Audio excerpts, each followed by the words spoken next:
Good day, everybody. My name is Brad Steele, and I'm the Senior Director of Unified Communications for the Commonwealth of Massachusetts, and I am an NASTD Life Member and Past President. NASTD is the National Association of State Technology Directors, and it is made up of technology professionals serving state government. It is a member-driven organization whose purpose is to advance and promote the effective use of information technology and services to improve the operation of state government. Article 1 of the NASTD Constitution, Section 2, Purposes and Goals, states the second goal as engage in programs for the training, education, and development of technology professionals from all areas of state government. While I was the president a few years ago, we decided to put together a set of educational videos that we call IT 101 to help with the education. So in these videos, I ask industry leaders 10 questions about a technology, a service, a strategy. And if you haven't seen the other videos that we put together in the past, you can look for them on the NASTD website, nastd.org. And from there, you will be directed to our YouTube channel. And once there, we ask you to do all those fun social media things that you like to do with thumbs up and likes and subscribes and all of that good stuff. So normally in these videos, we are vendor agnostic, and we're talking about a technology, and we just want to focus on the technology, not on necessarily on what the vendor in question or partner in question that we're working with offers. It's more education on that specific technology. But we were asked by state members at the state member meeting in Detroit to go through and do a session with Microsoft on the Microsoft Copilot chat. It's very difficult to keep that vendor agnostic. So, here we go. This is what we get. So hopefully this is informative for you all. Hopefully this is good information. I know that this was a major topic of discussion at our meetings in Detroit. So for our conversation today, we do welcome Microsoft to the IT 101 team and our subject matter expert, Mark Brunell. Welcome, Mark. Thank you, Brad. Appreciate the opportunity. Excellent. So Mark Brownell's bio reads as follows, and Copilot may or may not have assisted in writing this bio. So Mark is a tech whisperer, digital dream builder, and Microsoft modern work maestro. If you've ever wondered what happens when you mix deep technical expertise with a knack for storytelling and a dash of dad joke energy, meet Mark Brunell. As a modern work and Copilot technical specialist at Microsoft, Mark doesn't just help organizations adopt technology, he helps them fall in love with it. With a 25-plus year career that spans industries like government, finance, healthcare, education, and tech, Mark has seen it all and probably helped modernize it. Whether he's guiding state and local governments into the cloud or helping product leads unlock the magic of Microsoft 365 and Copilot, he brings strategy, empathy, and just the right amount of geekery to the table. Mark's superpower, turning complex digital transformation journeys into smooth, scalable, and surprisingly enjoyable experiences. He's built a global programs, led partner ecosystems, and even convinced a few engineers that Teams isn't just a fancy name, it's a lifestyle. When he's not helping customers future-proof their workflows, you might find him in the woods, escaping from his monitors to hike and mountain bike. Now that's quite an introduction. Well done, Mark and Copilot. So besides for your ability to work with Copilot to write catchy bios, I'd like to ask people a fun fact about them before we get started. So now's your chance. So tell us something fun about you. Well, Brad, you gave me a little tip in preparation for this, so I'm going to steal somebody else's thunder from a previous session you did, but it's kind of funny because, I had multiple ones, but the one that came to mind based upon our previous conversations was that I've been married for 34 years, and the weekend of my 10th year anniversary, I had to be up in Nashua for work, and I went and got a scratch ticket, and I was going to get a gift for my wife. and I won 5 grand on the scratch ticket. So needless to say, that year my wife got a pretty good present. Nice. Was it the full 5 grand or was it just some Oh, small I one? spent every penny of it and a few more. She deserved it. Excellent. All right. So our conversation for today, as stated, is Copilot chat, which is on the forefront of the discussion, as I mentioned earlier. But let's start with a broader question. So question number one is, what is Copilot? So Copilot, and it's interesting because I'm sure a lot of the membership is like, wow, this word's used pretty synonymous across Microsoft now. Mhm. It really does hone in on the generative AI capabilities that we've been bringing to market, and it's not just specifically oriented around this particular topic on Copilot Chat. It encompasses all of the work that we're doing across all the different solution areas related to generative AI. Okay. All right. So now let's hone in on our actual subject matter. What is Copilot chat? So Microsoft 365 Copilot Chat is a purpose-built generative AI tool that's specifically built for work. And it does use the latest AI models. And optionally, government customers can turn on the web grounding component of it. But it specifically is using the large language models to be able to answer questions, generate content, ideas, be able to find information, to be able to comprehend information and what have you. But it also gives you the capability of doing some file uploads to be able to read, maybe reason over a document, understand, comprehend. It also gives you the ability to generate images and data visualizations, like if you're trying to analyze data. And lastly, it does give you the ability to be able to save your prompts and to be able to share those as well, especially with in terms of the way state organizations are structured. There's a definite benefit in that as well. Okay. And what are the differences between Copilot chat and something like a Chat GPT or Grammarly or those kind of things? The biggest key difference that I can really highlight, because naturally I cover a lot of the state organizations, and the things that really bubble up are the fact that Copilot Chat is definitely integrated within the core Microsoft 365 services, which is a key differentiator. Also, we're providing a lot of enterprise grade security components that come with that solution in concert with the Microsoft 365 services that they use. It also includes things like enterprise data protection, which basically, in essence, is one and the same contractual commitments we have with a lot of our government customers. It just extends into Copilot Chat. But the real big unique difference is, and I'm just going to hone in on the consumer products out there because I find a lot of the state entities have end users using them. And number one, a lot of those consumer-based products don't sit in a U.S. government boundary environment where they're ring fenced. The second piece is that typically those solutions will retain the prompts and any of the responses. They retain 100% of that information, and they're using it to enrich and train the models. Whereas Copilot Chat does not do any of that. And lastly, if you happen to upload content and you look at a lot of those solutions, they're retaining 100% of the content that's being uploaded. Whereas with Copilot Chat, we don't retain any of that. And that's part of the commitments around EDP, enterprise data protection. Excellent.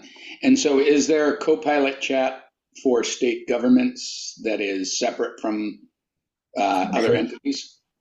Yes, there is a unique difference. There's two Copilot chats. There's one for the commercial and enterprise customers, and there's one that I should mention. This is getting launched in the month of June for U.S. government customers, specifically state and local government.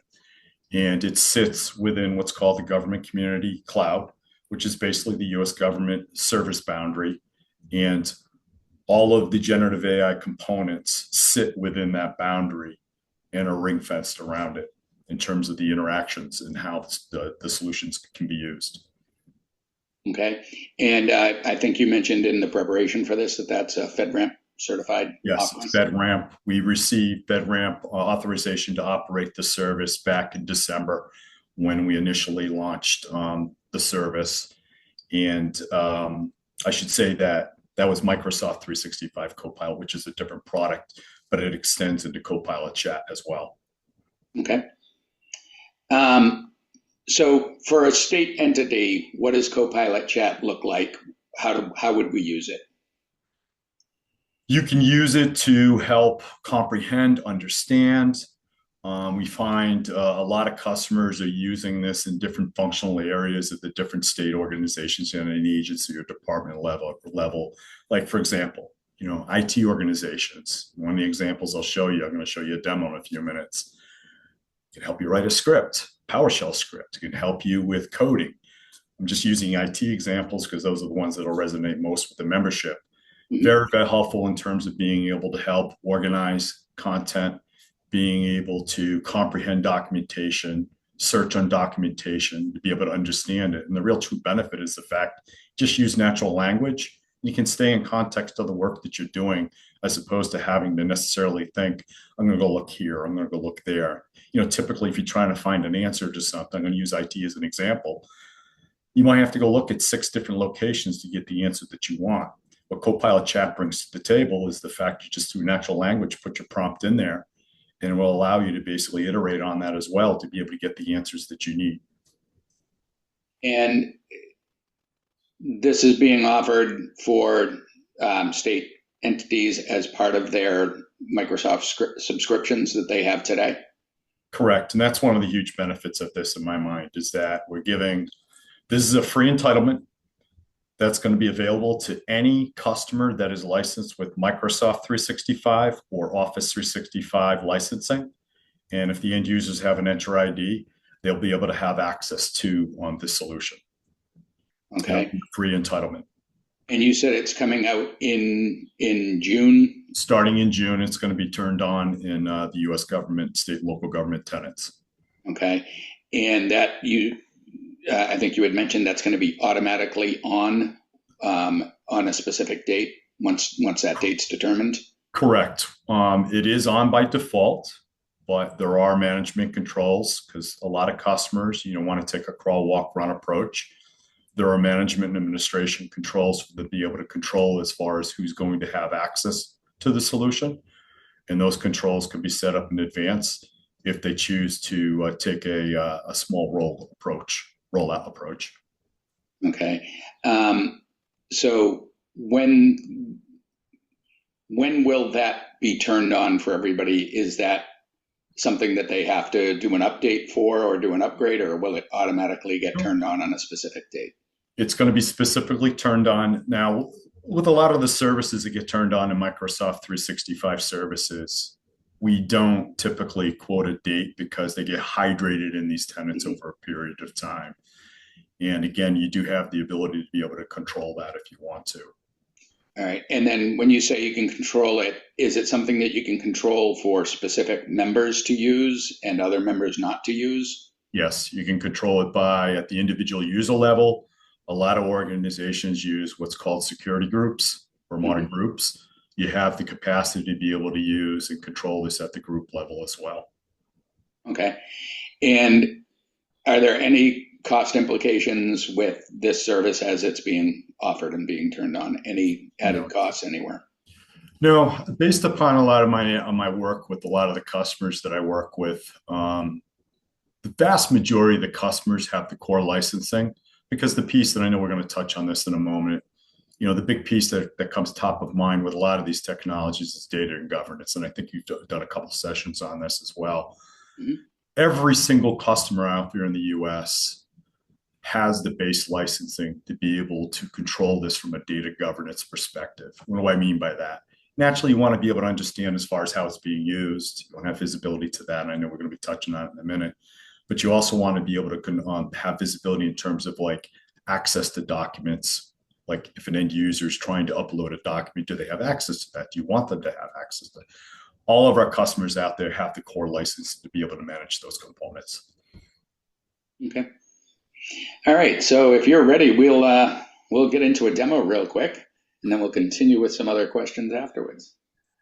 So what you're seeing here up on the screen, I am in the browser experience. Copilot Chat gets exposed in a browser. It can be exposed in the Teams. It's pinned in the Teams app, Outlook, as well as the new Microsoft 365 Copilot app, which was formerly the Microsoft 365 app. The UI is one and the same regardless of where you access it. You notice that I have the icon here. You've got a couple things that you're going to see here. The individual user in this case is logged in with their Enter ID. You can see up the top here that, and this is a big key component of this, because basically we're providing a lot of commitments behind this in terms of the enterprise data protection, in terms of we don't retain any prompts or any of the responses. Nothing is captured in that service boundary or retained whatsoever. You also see these cue cards up here. Mm-hmm. We spent a lot of time in terms of making sure that we're trying to help folks. This is, in a lot of cases, new technology to a lot of customers, right? They just not familiar with using generative AI capabilities. The other thing, too, is that we do include what's called a prompt gallery. So this can help folks from an adoption perspective, but it also gives you the ability to be able to save prompts. The other piece is that you do get to capture all the history of your chats. And this is an important factor, especially as I mentioned to you before. Typically you folks, you're doing projects and you're researching on specific areas of that project. I can go back to a chat and continue that. You'll also notice that I have the ability to upload content here, which I'll show you in a minute. Just kind of show you a simple example. What is the mission of the National Association of Technology Directors, right? So I do have web turned on. So what's kind of cool about this is that, it'll use a large language model to encompass a response, but it's also going out to the web. And what's nice about this is you're always going to get the sources of the information if you do have web turned on. The other thing I'll just highlight, it's a chat, right? I'm chatting with Copilot chat. So it's going to give me these cues down here as well, just as an example. And just on, I know that we had talked about as far as how IT could use, let's just show you another quick example here. I'm going to ask it to help me create a PowerShell script for running in an audit of SharePoint Online to determine whether or not the sites are listed as public or private. I really like this because it really simplifies it. I'm staying in the context of work. I don't need to think about how I'm going to write this script. And if you notice, Copilot will do this very well for me in terms of giving me the details. It gives me the PowerShell script, right, and the details behind this. I could even ask to export this to save this. Naturally, I can just copy and paste that and put it right directly into PowerShell if I want to. Okay. The next example, I'm going to start a new one, but in this case, I'm going to go grab a local file on my machine, and we'll go over here. Brad, I know you like the Patriots a lot, so you'll notice I created a spreadsheet, and I am from Massachusetts, folks, so sorry, you're going to have to deal with this. Who is the top quarterback, right? So you can do things like this. This is a simple example, right? But you can do things like this. I can use this to reason over data as an example. This is in a spreadsheet, and it's a simple data set, but it could be thousands of lines, right? So you notice these other cues here, right? And it's giving me these little suggestions here, but I can do things even like, if I want to, who is the all-time passing yards leader? And I can ask questions like that. This is just a kind of a cute example. It just kind of demonstrates as far as how you can use file upload. Excellent. That's just a simple demo. There's other aspects of it, but one of the things, actually, one more thing I'll show you. You see this edit in Pages? Mm-hmm. Let's say I want to save a copy of this. And what Pages allows you to do is to be able to capture the output of Copilot chat and save it in what we call a page. And what I can do with this is kind of cool in terms of what I can do with this. If I want to, I can do things like, once I can get my mouse to behave, I can reference folks if I want to, and I can share this out with them. And all I have to do is just click, and what'll happen is that this will open up a dialog box, and William Berenger is going to now get an email in his inbox letting him know that I'm sharing this and rubbing it in his face, because maybe he's another fan of another team. Just going to say he has to be a Jets fan. Sorry, Jets fans. So that's just a simple demo there, Brad. Okay. So that, kind of leads into one of my questions that I had coming up here anyway. So, what we were just talking about, if you ask somebody in New England who's the best quarterback, they probably are going to say Tom Brady. If you ask somebody in San Francisco, they might say Joe Montana. If you ask somebody in Kansas City or John Hoffman, they're going to say Patrick Mahomes. So everybody has bias. Everybody has those things that skew their thoughts. Within Copilot, Copilot Chat, are there biases built in? How do you control that? So one of the commitments that we make is around responsible AI in terms of like, and I'll give you a couple of examples because I've had a number of conversations with customers on this topic. And the example I'll give you is like, I came up yesterday, customers asking me, well, what if somebody puts a social security number in there? Or if somebody uploads a list of social security? I mean, we're thinking about government here, right? A lot of that PII information exists out there in the public, the private realm within government. It will not it will not reason over items like that. But to use the example you just gave me in terms of like, if I'm in San Francisco and ask who's a quarterback, I'm saying this tongue in cheek. I call that hallucinating because it is a term that's used within the generative AI realm. Yes. But it's 100% factual. It's not going to be extremely factual in terms of what the pre-trained model is been pre-trained on is factual. It's not going, it's going to be specifically in the example I use, the quarterback is going to look at the stats. It's very factual and very direct from that perspective. Makes sense? Yep, it does. Excellent. So what security concerns should we be worried about with implementing this in our environment? It's interesting you're asking that question because I was having a conversation this morning with someone internally. And the biggest things that come top of mind for customers, and you can put Copilot Chat aside for a second, mm-hmm. It should be one and the same from a data governance. It's really on the data governance side. It's the oversharing piece that a lot of people have concerns over, and it's the access, right, in terms of what folks are accessing and how they're using these tools. Again, put Copilot Chat aside. And that's I'm sorry, I'm going to put my Microsoft hat on for a second. That is one of the benefits that a lot of these state entities have. They have the licensing to be able to control and put that data governance in place. What I've found is that a lot of these technologies, the generative AI technology has pushed data governance back to the forefront, even though it's been a topic. Mm-hmm. I mean, let's face it, it's been around for years, right, in terms of the topic. But I really think generative AI has really pushed that to the forefront. And those controls really exist there. But the big ones are oversharing concerns, access, and being able to control that. Okay. So what do we have available to us for visibility and control into what our people are putting into this? Can we go back and look and see what types of things we're being asked or chatted about?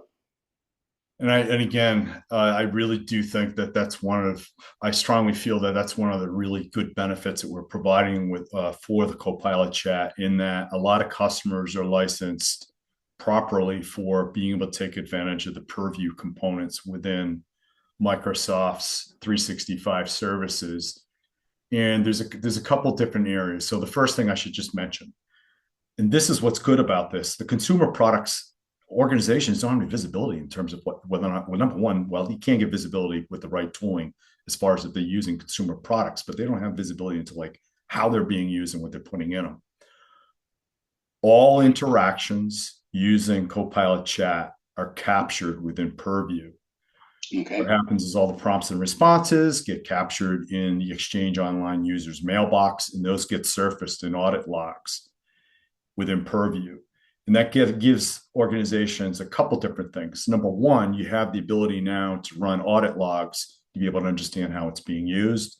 And that can include the prompt and the response, as well as if they happen to upload files. If you happen to be turned on web search, web grounding is a component of that. It'll capture that as well.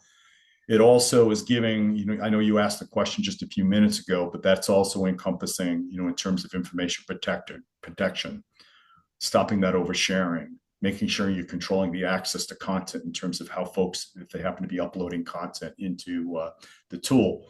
The other thing it allows for is like e-discovery. That's a big concern within government, being able to do legal holds. There's also, every periodically there'll be FOIL requests, right? So you need to be able to have the capacity to do that. And also the last piece of this is lifecycle management, the ability to basically, you're not going to want to necessarily retain the history of this potentially for its entirety. You want to be able to apply retention policies in terms of those interactions. It also stems into in terms of retention policies on documents and files within the organization, because you might not necessarily want those to be incorporated or folks to be able to use those as a part of Copilot chat. Make sense? Does. Is there any other limitations that we can put on our users? Can we block things from being searched? Is there a way to make certain documents that are unsearchable or that we can't upload into chat? So it's a combination of factors, but the principal one is using labeling, sensitivity labels, applying those against documents. You can even apply them against SharePoint sites. Got a lot of organizations that use SharePoint. You can use things like classifiers that are pre-built in a lot of cases, depending on what the customer in terms of how they're set up. What that brings to the table is there's predefined classifiers to be able to ensure that you're protecting things that might contain PII, like social security numbers or sensitive information. There's a whole host of different controls that you can use within the purview realm to be able to control that. On the Copilot chat side, there are some granular controls in terms of, like I already mentioned, your web is turned off. Yep. You can turn that on for select users because there may be a specific need for those. There's also a control that's going to be flighted in June as a part of the launch, which, the file upload component. You may want to restrict certain individuals to only being able to ask and reason against the pre-built LLM, the pre-trained LLM, and not incorporate file upload. It's pretty granular in terms of what you do. And what are the plans for future improvements to the LLM? How is that going to be done? We're constantly we do use a component of ChatGPT 4.0. That's the current model that's being used. And we're constantly updating those models. I know I'm a part of, naturally being an employee, I'm a part of our inner ring. We're already piloting the next model. Okay. So those will they'll progressively be incorporated, and there's other models that do get incorporated in there. One of the things we do is it does give you the ability to be able to generate images, and that's using things like DALL-E in terms of from image generation. Okay. They'll constantly be updated, but it's the way to think about this is no different than the other Microsoft 365 services. They're pre-built, purpose-built. In terms of there are other solutions on the Microsoft world as well as other vendors out there where you can go pick the specific models you want to use. This is a purpose-built, purposely designed tool to be able to provide, and it does use GPT 4.0 today. So what's not included in Copilot chat that people might expect it to be there or that they want? I would characterize it more so. That's a great question. It's more about what's coming. It's less to do in terms of what's not there.